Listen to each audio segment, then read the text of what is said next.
Hi guys, just waiting for Benoit.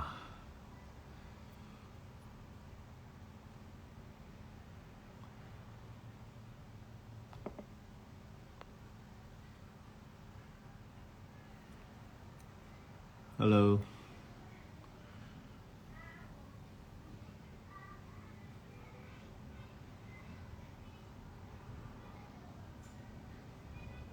Lapoussed'or.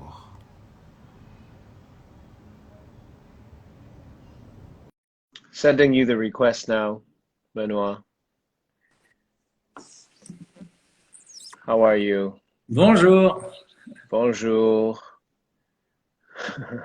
How are you? Very Connection's good on you. okay? Good, good. For some reason, the images that I got, some are very clear, but some are not from your gallery on the website. I wonder why. So like, for example, this one, it's a bit blurred. Yeah.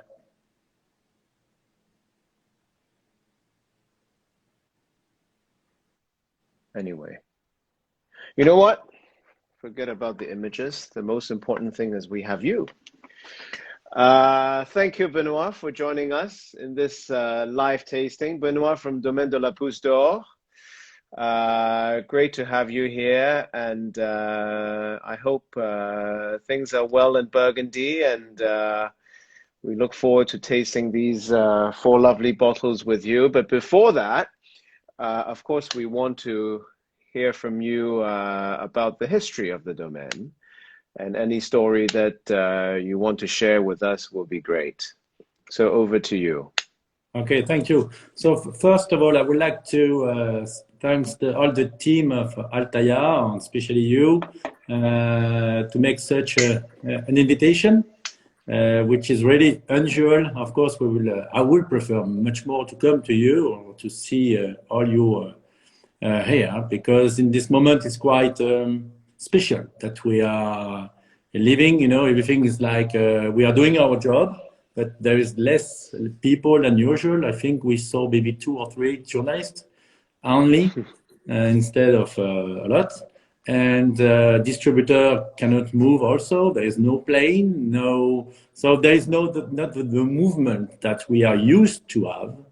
And it's a little bit special, but everyone is doing his job. Of course, you know that the wine is living, so everyone has something to do, except maybe a little bit less the sales and the people who are used to receive orders.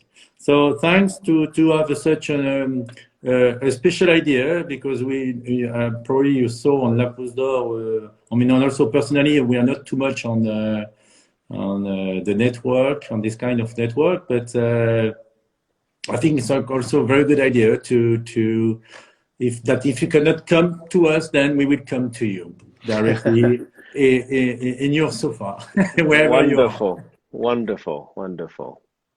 So a few words about the history. But of course, you know the history. The Burgundy vineyards are very, very old, and the Pousse d'Or vineyards belongs to the Duke of Bourgogne until the 15th century.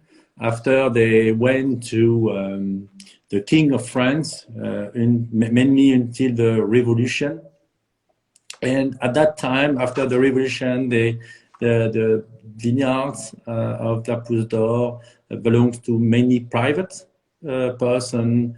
There is maybe 2 names that I can say. It's the first one is right after the Revolution, they make like a tender. And in this tender, the one guy gained the domain, and this guy called, his name was Audignac.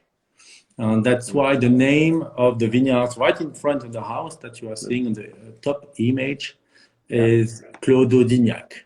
And another name which is quite very important in Burgundy, the story of Burgundy, is Jacques-Marie Duvaux-Blocher. And he was really an impressive person in the 19th century who bought a lot of terroir domain all around the Côte de Beaune, Côte de Nuit, He had also Claude Tard, Romanée Conti.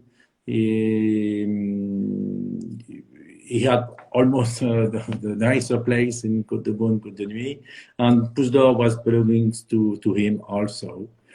And after in the 20th century, they have a lot of change in the last decade. So the Larnanger family came in the 1997. So it's like 23 years old now, where my dad came here. And he has spent a lot of time to study, because first of all, he didn't know a lot about the winemaking. He was, of course, one patient person. He was really looking for the domain, but he didn't know how to make the wine. So he went back to school. He studied a lot. He take a lot of consultants, and he has established a lot of work, making this establishment much bigger. Also with a new cellar, new cave, new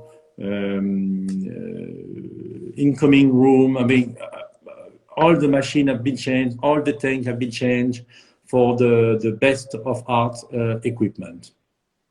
And so since now 20 years, we are now in this old new facilities, because of course there is two parts. You can see the house here, which is from the 7th century, but the new part is now 25 years old. It's where am I now? And I think it's a very good balance to be in the middle of from historic part of the domain, and also some the new equipment of the domain, so that we can have the best of the two. Fantastic. So, in terms of the vineyards, how much changes were there over the I don't know, since the revolution or something? What was added to the domain? What was the original part of the domain, and how has it changed until today? Yeah, so you have to know that for centuries, the domain, the house, was divided. The vineyards didn't belong to the house; they were separate. It's only in the 20th century that they've been together, and since 1964, where Mr. Potel bought the domain. The domain was around 12 to 14 hectares. The vineyards that you know, which have been kept since that time, are the Four Volnays, the Centenay, Clotavan, and the Pommard, for example. And today we have now 17, so 17 hectares, and this increase has been done by my dad in the year 2000, 2004, 2008, during the different opportunity, because it's really, really difficult. It's almost a nightmare to find some vineyards in Côte de Beaune, Côte de Nuit. And I think now it's even worse than it was before. Believe me, because it's really what I'm trying to do now. It's really, really difficult. And you're lucky enough to be one of the few domains that have some fantastic vineyards in both Côte de Nuit and Côte de Beaune, and some of the best vineyards in the two villages, or four villages that you're in, right? Yes, thank you. So if I'm starting for the south, we are in Puligny-Montrachet with two white. We do have the Puligny Cailleret Premier Cru, and also Puligny Chevalier Montrachet Grand Cru. We do in Centenay, we have one red wine, which is Centenay Clotavan, and we will taste it. And in the north, then we have in Volnay, we have three monopoles with the Clos de Lignac, Clos des 60 Ouvrais, Clos de la Pousse d'Or, and a part of Le Cailleret, which we will also drink with the 60 Ouvrais. In Pommard, we have Les Jarolières Premier Cru, and keep going to the north, in Corton, we have Clos du Roi, Grand Cru, Clos Bressandre. And if I'm now going to Côte de Nuit, we do have in Chambol one village. This is the only village we have. It's Chambol-Musigny village. And we have les Charmes, premier cru, les Groseilles, premier cru, les Feu-Slot, premier cru, les Amoureuses, premier cru, which is really a fake premier cru, but anyway. And we do have Bonnemar and Clos de la Roche. Fantastic. So yes, very enviable position. Yeah, I think the dad did a good job. He did it at the right time. Okay, yes, so let's you know the problem is there's no right time. It's that's why it's very difficult, because 20 years ago when you are discussing about the vineyard, the price was already ridiculous, and now it's also even more ridiculous. But we have no idea what will be in 20 years. So, but now we can say yes, this was a good choice. Yeah. Okay, so let's move to the wine. What do you suggest we start with? Should we start with the Centenay? Yeah, sure. First of all, yeah, we can start with the Centenay. First of all, I can maybe speak a little bit about the wine, how we do it. Yeah. We have one particularity at the domain. We have the chance to be on the hill. And this allows us to do from the juice, the wine, without any pump if we want. We have 6 different levels of gravity. So from where the grapes is coming to the cellar, to the cave, to the bottling, to all the different stages, we have 6 levels. And because Pinot Noir is very fragile, the less you mix it, the less you pump it, the less you touch it, we really believe you keep the purity of the fruit. So our goal is, in fact, is the less you touch it, the better it is. So that's this is one philosophy, and for that, what we are doing is mainly when we receive the grape, we are doing very, very high sorting, very deep sorting. We do have a sorting which is of course manual with a lot of people in 2 times. We do have an optical sorting machine. Yeah. Yes, it's a machine where they can see the green or the 2 right parts. It's quite impressive machine. And so we are doing a lot of sorting, and after the alcoholic fermentation will be around 20 days long. We like to take our time. In fact, the time is the grape time. It's not our time. We are just following how is the grape is doing. We don't add any yield, so everything is getting starting by themselves. And after we are putting when the alcoholic fermentation is finished, we are putting the wine in the cave. So we can put it in the barrel or in a fort. On here, they would stay about 12 to 14 months. When did you start using amphore? So we start in 2015, and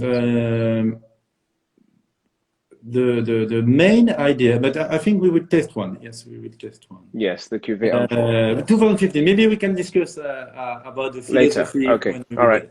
Okay. All right. So let's start with the Centenay. So this one, right? Yes. Correct. Correct. Okay. So 2017.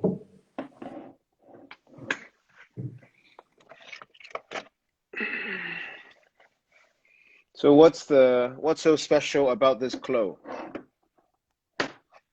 So Clos Tabanne is Centenay. If you ask me my opinion, I would probably say it's probably one of the best red wine parcel in Centenay. Definitively, it has got a lot of quality, and today the parcel is around 2 hectares. It's really on the north side of Centenay.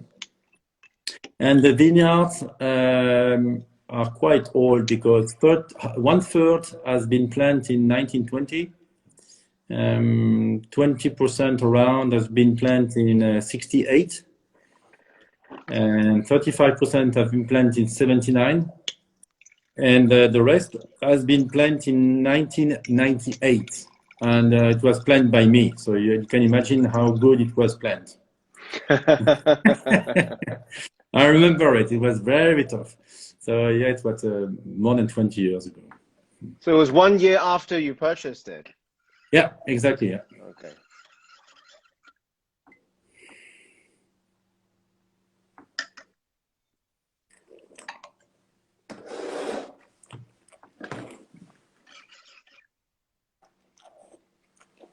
For the benefit of some of the viewers, how different is the soil in Fontenay from Vonay or other parts in Côte de Beaune? So in Fontenay, maybe more, in Volnay, you know, we are really in the mid-height of the slope. The soil is not that deep to the mother rock.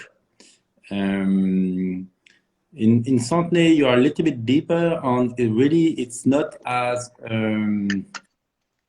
the elevation. You know, it's very how can I say the Altitude?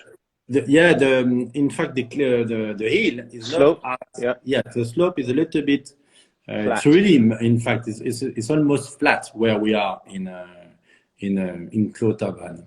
The exposition is like normal. It's east side, which is great different of Clos de Nignac, but it's more like lapoussed'or, like the typical Volnay, the vineyards. Okay. And 17 in Fontenay was a classic vintage. But you know, what is a classical vintage? It was more classical than 18, 19, 20 for sure. Yes. Okay. But it was still a warm year. Remember, we didn't have a lot of water in the winter and the spring, so we start with almost no water, and it was continue like this to the end. But we didn't. But the year was good. Yes, it was not too warm, and we didn't get the rain of 16. And we did the vendange, I think it was the beginning of September, I think it was the 5th. So it's more classical, yes, definitively. It's less exuberant than 18, for example.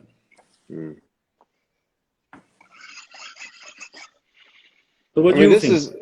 I find it to be very elegant and I mean, it's almost, it's more approachable than I originally thought. I don't think if this has really closed down. Maybe it won't close down, but I find it to be very elegant, very good to drink.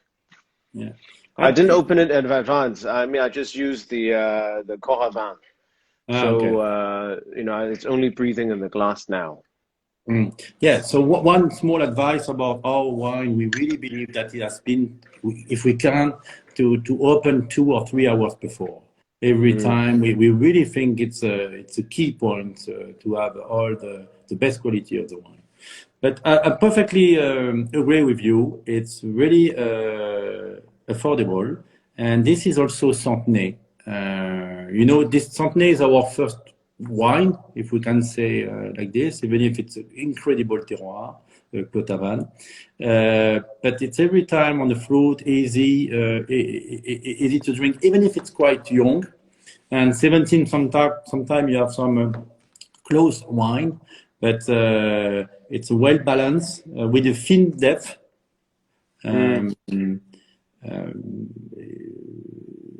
I think it's a good entrance.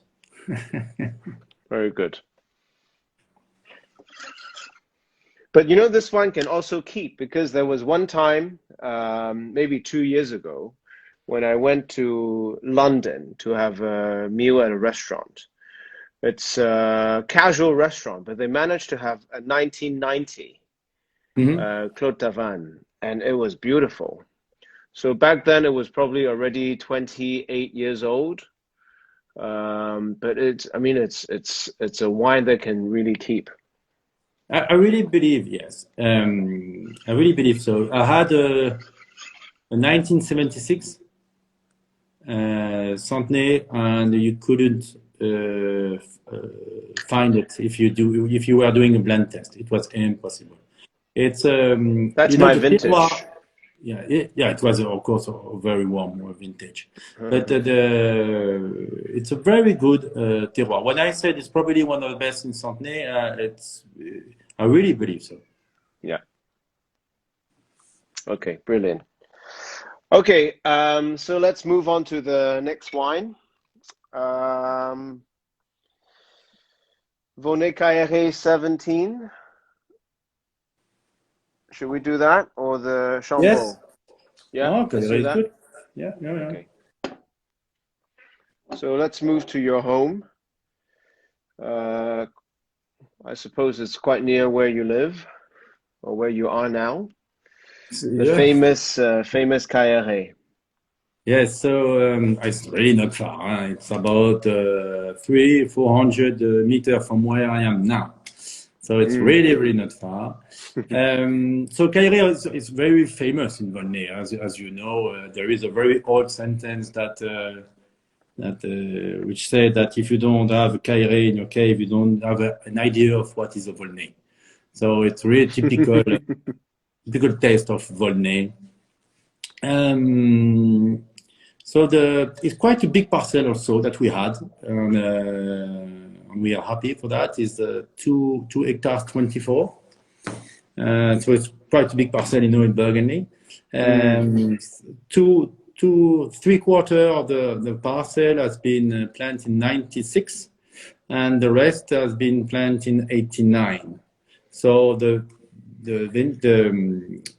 plants are already old, between 30 to 45 years old.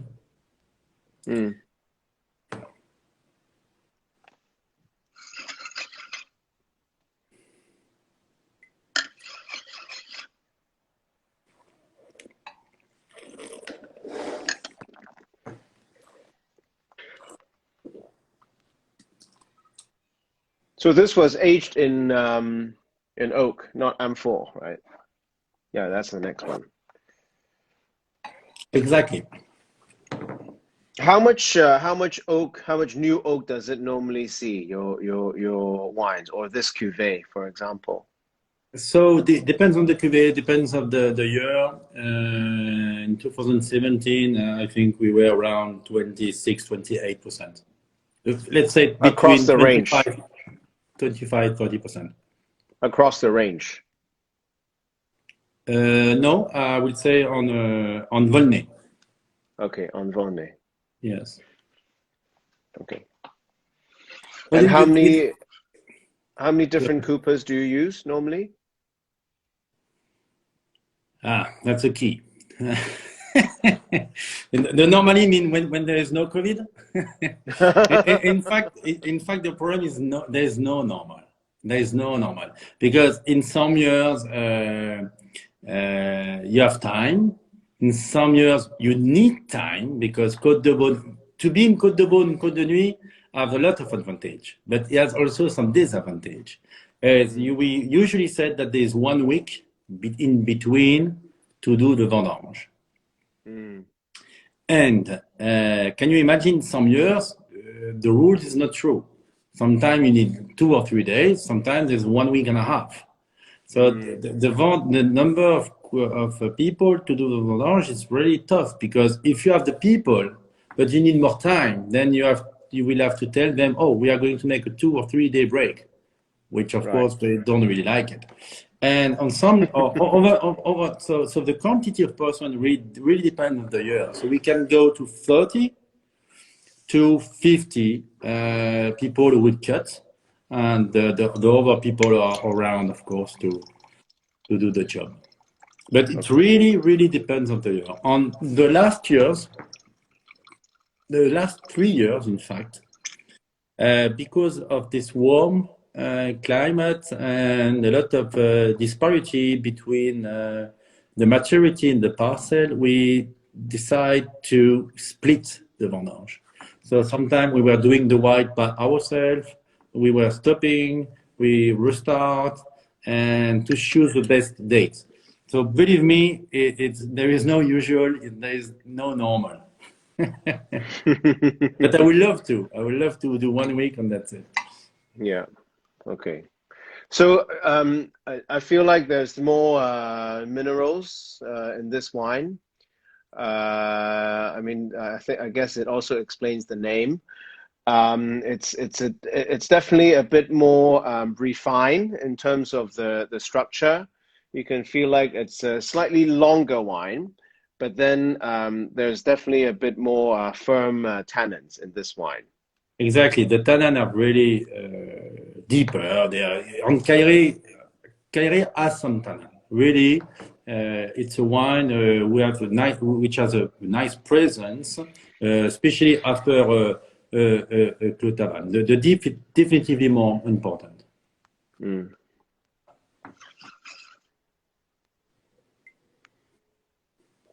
When would you normally recommend people to drink this wine?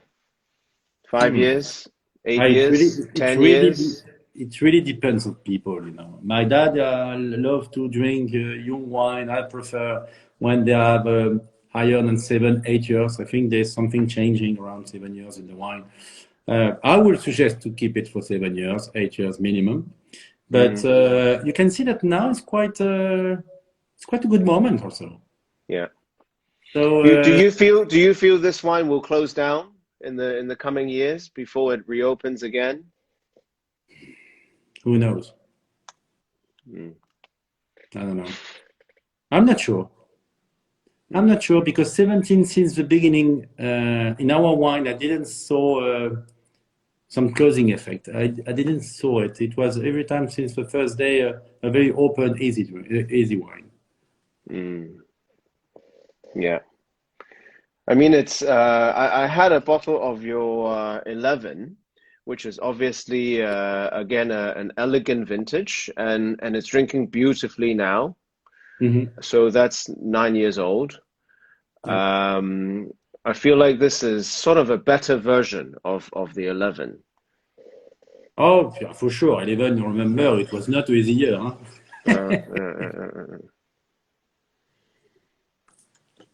Okay. Thanks for that. So should we finish the Volnay before we move to Chambeau, or what do you think?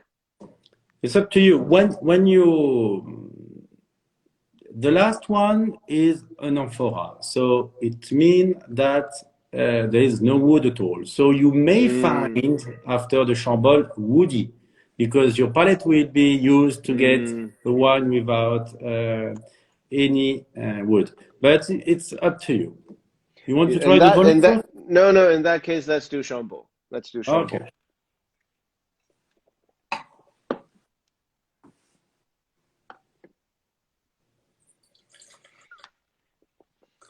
So here's the Chambeau. Groseilles. So Chambeau Musigny, les Groseilles, premier cru. So where's the location of Groseilles?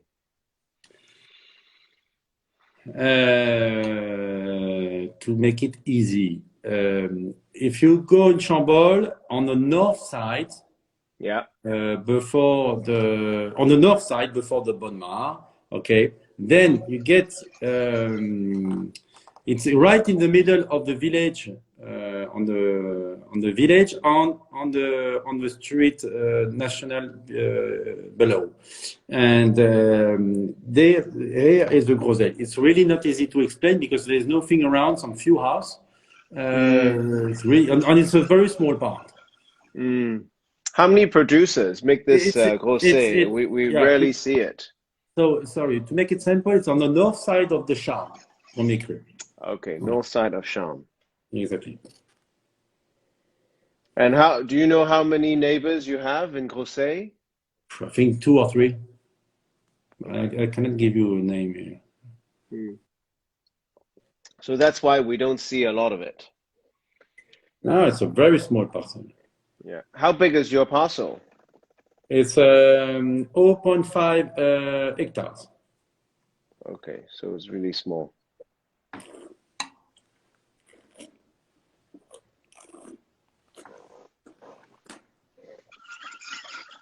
Very different profile, but I love the nose. It's beautiful, the nose. Yeah, some flower aroma on the nose. Already. I mean, that really jumps out as that floral character. Yeah. I mean, it's good that you have both. Of course, your heart is in Volnay. Your house is there. That's your base. But Chambord for me is a special village. I mean, a really special appellation with you know some feminine characteristics, but then it's got some nobleness to it. I just love Chambord. What I like is, if Volnay get the elegance of Côte de Beaune, I really believe that Chambord get the elegance of Côte de Nuit. Yeah. There really are some link between the two, with, of course, a lot of difference. Is that the reason why your father picked Chambord, or he just came across this by luck? Did he look for something specifically? He was looking for something specifically, of course, in Côte de Nuit, and he found it in Chambord. Yes, I mean, it's so difficult to find some vineyards that you really have to work and you really have to define what you are looking for. Otherwise, you don't have anything. Did he buy all the Chambord, including the Bonnes, in one go? Yes, except the Claude Laroche. Okay. It was a domain that you probably know. The name was Moine Hudelot. Oh, right, of course. Okay. Yeah. So they I have stopped in some of 2000. those wines. Yeah. Okay, Moine Hudelot.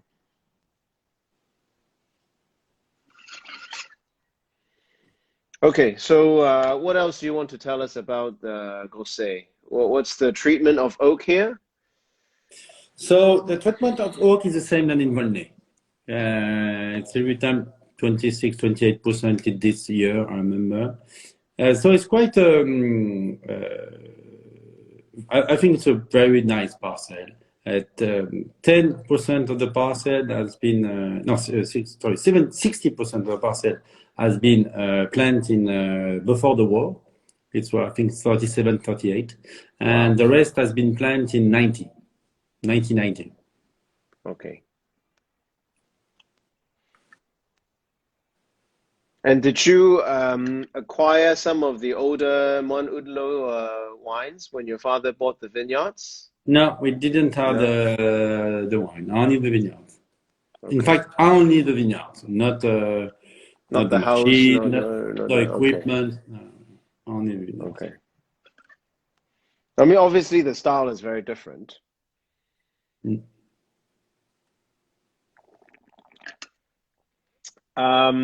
It What looked a little about bit older. It's funny. yeah? What about the whole bunches? Do you play with that? What you call own punch? The whole bunches, you know, what do you the stems?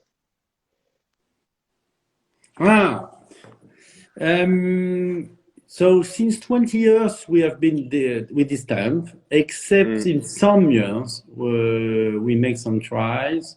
In 15, 17 a little bit, did some try in 18, 19. We do not see, based on what we like, a real advantage. So our trial has been every time well done. I think we are very specific. We have a lot of time, so we can do really whatever we want. But compared to what we like, what we are really looking for, the purity of the wine, it's not our choice to add something inside, of course. And that's make a very good transition to the last wine. Is why are we using amphora? It's because we want only the base. That's it. We want what the plants in the terroir give you, and we are looking for to not add anything else. That's why we have a very low level of SO2. That's why we are now looking to not add any wood to see what will be the difference, because the barrel give you a lot, of course, of tannin, a lot of taste from the wood. And the idea was to look for the same type of barrel without any exchange. Of course, oxygen exchange, but not any new taste. So we choose amphora. We could choose something else. We are not looking to make old wine at all. Huh? We are just looking to make a natural way to make this micro-oxygenation without using something which gives a taste. And that's why you use amphora, because it's neutral. So in amphora wine, you have only the base to the end. And what is important is we don't do the alcoholic fermentation in amphora. Some people doing it in Italy, in south of France. No. What we are doing is we are doing exactly the same vendange, we are doing exactly the same alcoholic fermentation. And one is the time where you put the wine in the barrel, then hop, for some wine, we go in another way, which is the amphora. And in this amphora, we put the same wine.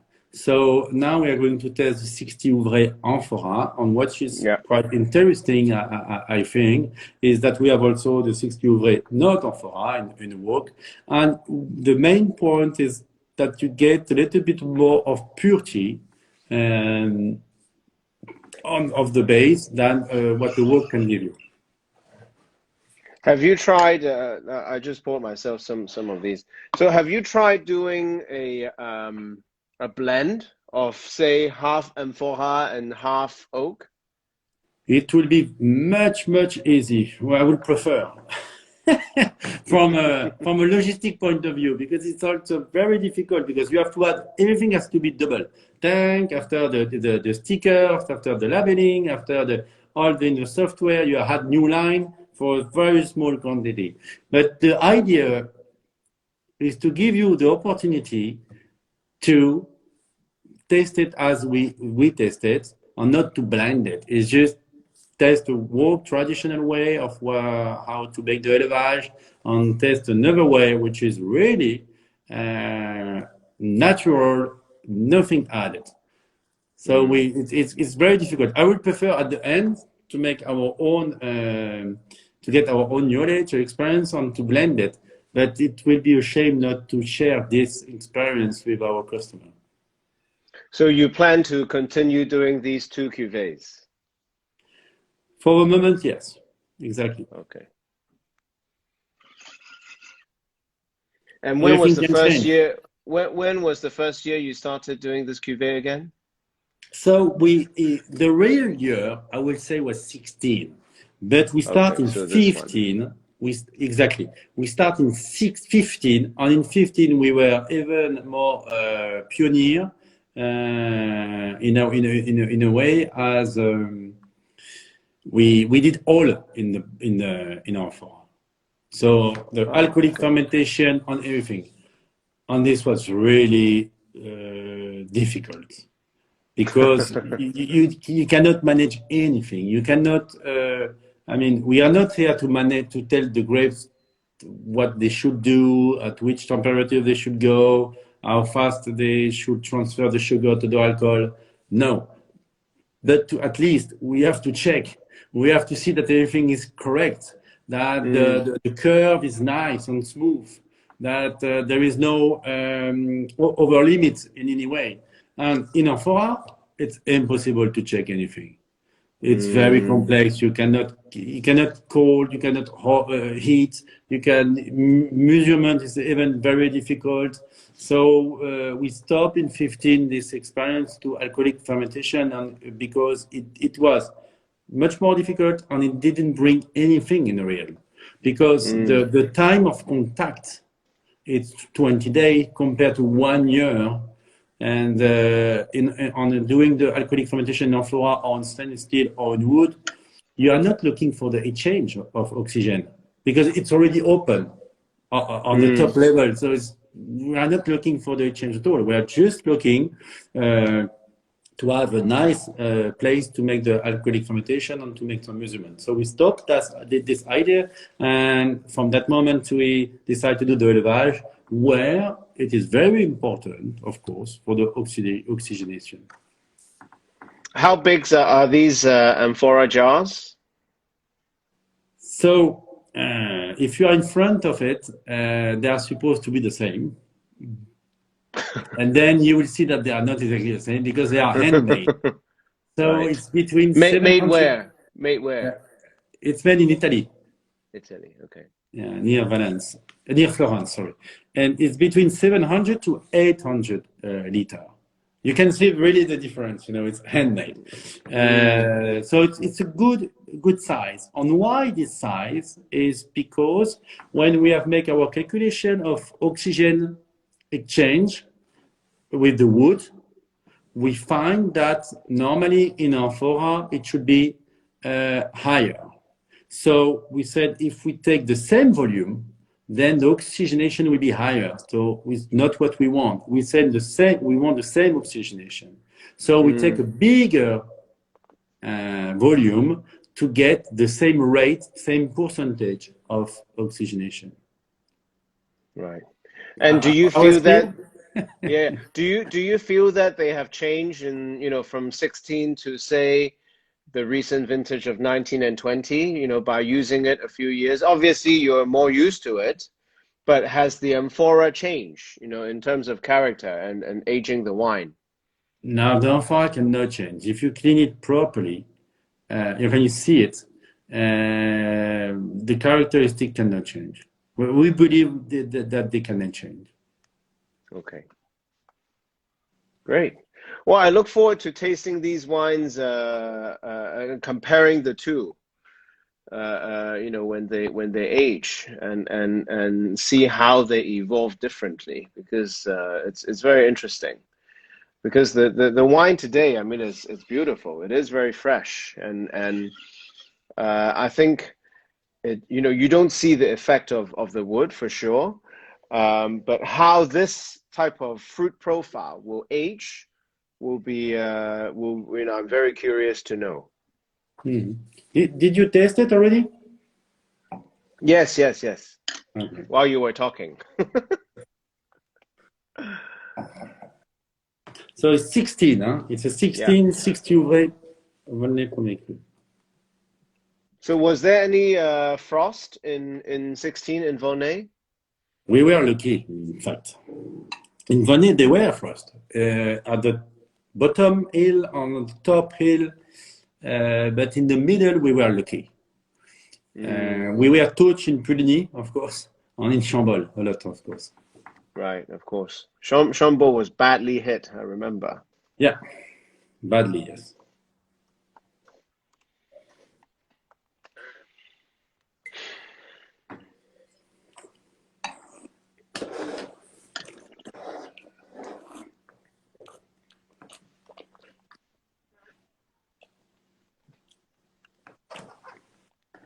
Would you say the tannins are different from the regular cuvée? I think so, yes. I love the energy, by the way, of the wine. Yes, because what the wood bring you usually, it's tannin which is large in your mouth. If you give an example, in the white wine, if it is too woody, then you will have the bottom mouth very large, and the small vanilla taste, and it's every time in the bottom of the mouth. When you are using no wood at all. I believe it's what we are tasting. It's that the tannin is a little bit more vertical, and you feel more the one on the top level of your mouth. And it's only purity of the bay because you don't add anything else. So for some people who will prefer the wood, the normal way of doing the élevage, and some people will prefer this one. I mean, there is no right or wrong. Exactly. Yeah. Great. Well, thank you for tasting these with us. I think it gives a good introduction to some of our customers here in Hong Kong. I saw quite a few of your friends from France also logging on. So it's great to share this moment with you. And hopefully I get to see you in person in Volnay or in Hong Kong soon. But I don't know when, but let's hope for the best. And in the meantime, I wish you, a lovely Christmas and New Year season with, your family. Thank you very much, and I hope we can see, of course, each other, and of course, all our Altaya team very soon. With all the vaccine, I think in a few months it will be okay. Let's hope so. Yes. Thank you. All right. Thank you, Benoit. See you. Bye-bye. Bye-bye.